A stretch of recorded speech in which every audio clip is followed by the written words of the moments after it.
Hey guys, my name's Derek Killam. I'm with Intune Music and Sound, and we just want to put together a series of videos, if we can, that kind of help you do some things on your own. We'd love to help do whatever you need done, but you know, there's lots of things that you can do yourself that'll save you some time, save you some effort, make you feel good about yourself because you're taking care of your horn. What I want to show you how to do today is oil the valves on a brass instrument. Now I'm going to use a cornet, but basically the process is the same, whether it's a cornet or a baritone, anything with pistons, it's going to be the same process. Okay, let's get rolling. I got my old student line cornet here. You know what, the first thing I want to do though, sometimes working with valve oil gets a little messy, and mom might get a little mad if we mess up the tablecloth. So I'm just going to get some paper towels out, make myself a little area here where I can catch any overflow if we need to. This really isn't hard, okay? Here's my cornet. I'm going to take, this is called a valve cap. It just unscrews. All I did was unscrew it, and I'm going to pull it out. I'm going to show you something though before we go any farther. If you look right here, see that number 1? That lets me know that that's the first piston. That's the first valve. It's in the first valve slot.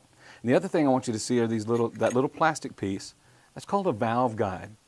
Now that valve guide is made to go a certain way to make sure that these holes on your valve line up with the tubes on your instrument.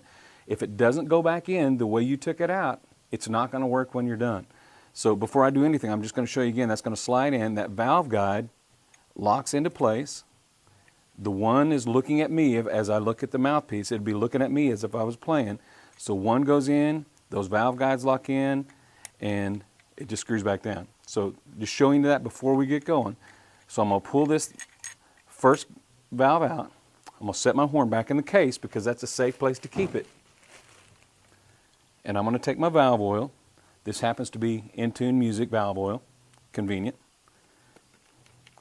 And, you know, I've never heard people say, 1 drop on this side, 1 drop on that side. Look, you're just trying to get the valve lubricated, okay?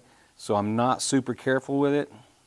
I just make sure I get enough on there, let it run down to the bottom of the piston. I'm going to get my cornet again. Again, I'm looking at my number. This is number 1.